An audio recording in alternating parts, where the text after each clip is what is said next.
amazi imisi avuga ngo yuko yoba afise imbanyi. Uno mwigeme ndabibutse yuko ari umwe mu bigeme amaze kuvuga ngo mu bisanga byinshi bigiye bitandukanye yuko mukundanye uri umuhungu ushobora gusha witaba Imana. Natasha n'umwe mu baririmbyi novuga yuko akazi kiwe aragashiramwo ukwiyumvira kandi cyane. Natasha n'umwe mu baririmbyi novuga yuko bakora amaklipe y'amafaranga menshi ndetse bagakora n'ama audio y'amahera menshi, ariko igifata neza azi yashatse gushika. Abandi tubona umenga murahumirije. Yese bakunzi ba Rockis TV, reka tugaruke ku ndirimbo muri no misi zimaze imisi zisohoka, aho DJ Fernando nako murantunga Gusto na Fizo basohoye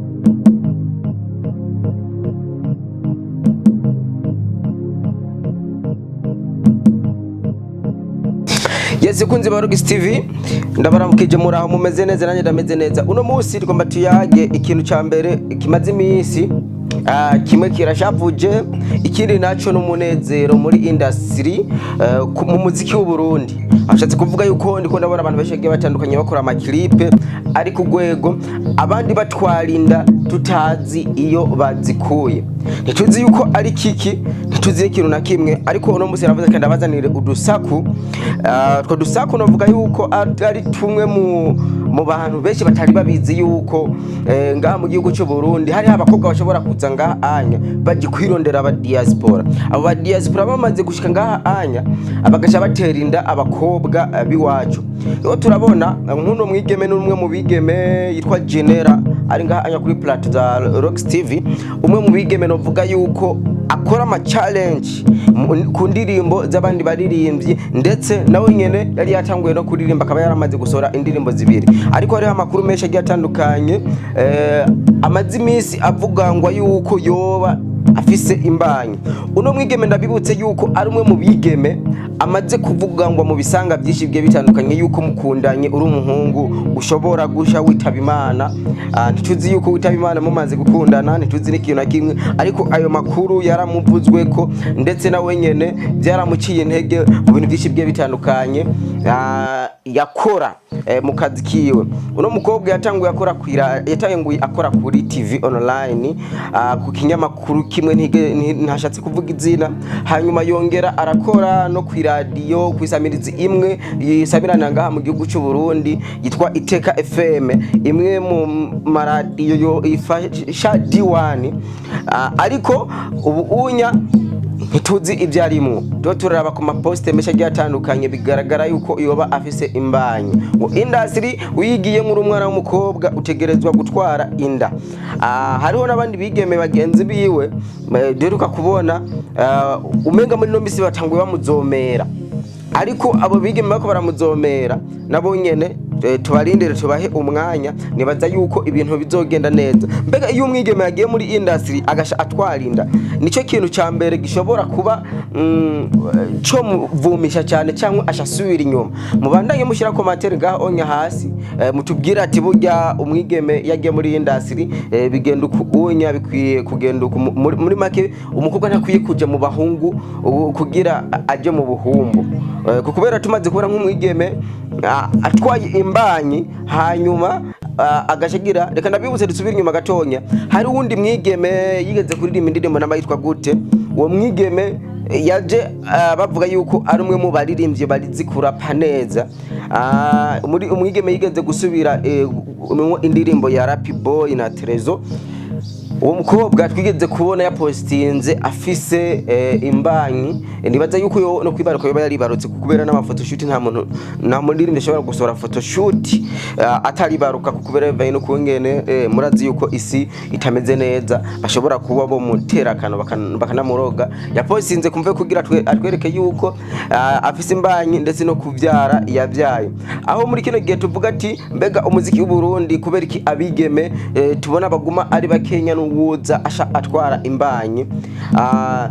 Ariko turafise umwigeme umwe mu bigeme novuga yuko ari mu bantu batwaye abandi bigeme. Reka ndabivuko onya Natasha n'umwe mu baririmbyi novuga yuko akazi kiwe aragashiramwo ukwiyumvira kandi cyane. Natasha n'umwe mu baririmbyi navuga yuko bakora amaklipe y'amafaranga menshi ndetse bagakora n'ama audio y'amahera menshi ariko igifata neza azi yashatse gushika abandi tubona umenga murahumirije. Yese bakunzi ba Rox TV, reka tugaruke ku ndirimbo muri no misi zimaze imisi zisohoka. Augusto na Fizo basohoye indirimbo yabo, imwe mu ndirimbo iri mu zindi ndirimbo muri album ya Fizo. Indirimbo yanakunzwe cyane muri iyo album, ndetse na Satubinamone ya Frere twabonye yuko bamaze gusohora indirimbo yabo bashyize ku mugaragaro, ndetse na Masterland nimwe mu baririmbyi bavuga yuko bari bamaze igihe kirekire badashira indirimbo zabo hanze. Masterland yasohoye indirimbo avuga ati hariho abantu bashaka kungirira nabi ariko Imana ibandanya inkura aho narisanzwe indi bazi yuko nkwiye kumererwa nabi. Imana urumva iguma imufasha.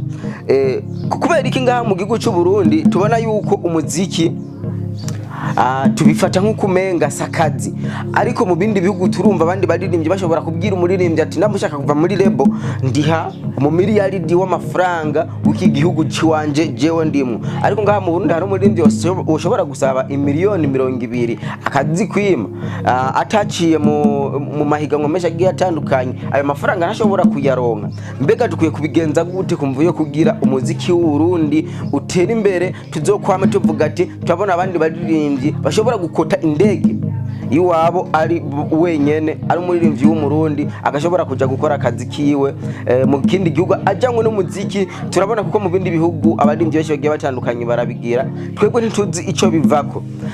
Ariko novuga yuko twebwe ngaha mu Burundi umuririmbyi wese arose amafaranga ashagihutira kuja mu bindi bihugu kubayo. Ndabibutse igituma mvuze ati bashabaja mu bindi bihugu kubayo, turaba baririmbyi ba mbere bafise amafaranga anya mu gihugu cy'u Burundi. Benshi ntibakiri ngaha mu gihugu mu butaka bw'u Burundi, barigiriye hanze guteza imbere ikindi gihugu atari ico iwabo. Kwezi umwana n'isani tuzi ico bivako, aho muziki w'u Burundi tubona umenga uricaye. Ngaha mu gihugu cy'u Burundi kera umuririmbyi kugira kwize amaviews angana no miliyoni cyari kintu kigoye cyane, ariko ngaha anya mu gihugu cy'u Burundi muri kino gihe turabona yuko hari abaririmbyi benshi bigiye batandukanye. Mu mezi abiri, mu kwezi kumwe, mu mezi atatu tubona yuko indirimbo zikubita amamiliyoni y'amaviews. Biva kuki? Ino nkuru nzokwama ndayibashikiriza misi yose kuri Rox TV, turabire hamwe igituma umuziki w'u Burundi wotera imbere, ndetse abaririmbyi b'abarundi nabo nyene bakiteza imbere, kuko birababaje kubona ngaha anya ku butaka bw'u Burundi atamuririmbyi n'umwe ushobora gutangaza ati je ndafise inzu nakuye mu muziki, cyangwa ndafise ikintu. Kwanza umuririmbyi umubonera ahaba, umuririmbyi kamubonera ku modoka nziza, ariko ngaha mu gihugu cy'u Burundi tubona yuko umuziki nturatera imbere ku rwego rushimishije cyane. Nibaza yuko bizoza kubera tumaze kubona abaririmbyi bamwe batangura kuja mu bashinga amateka, ni gikorwa kiba gikomeye cyane. Rero ndabasabe mubana mukana subscribe na comment, ndetse munadufasha gusharinga. Nabufise ibishaka kudandaza mushobora kutwandikira kuri page yacu ya Facebook ya Rox TV, mukavuga ati twebwe dushaka kudandaza ibi nibi tukaza turibacishiririzako. Nibaze yuko coba ari ikintu kizima. Mbanage mukana subscribe na comment. Kuri mikoro mari kumwe na Jazima Masamba nyuma ya kamera. Nkibanomike turabakunda cyane, bye bye.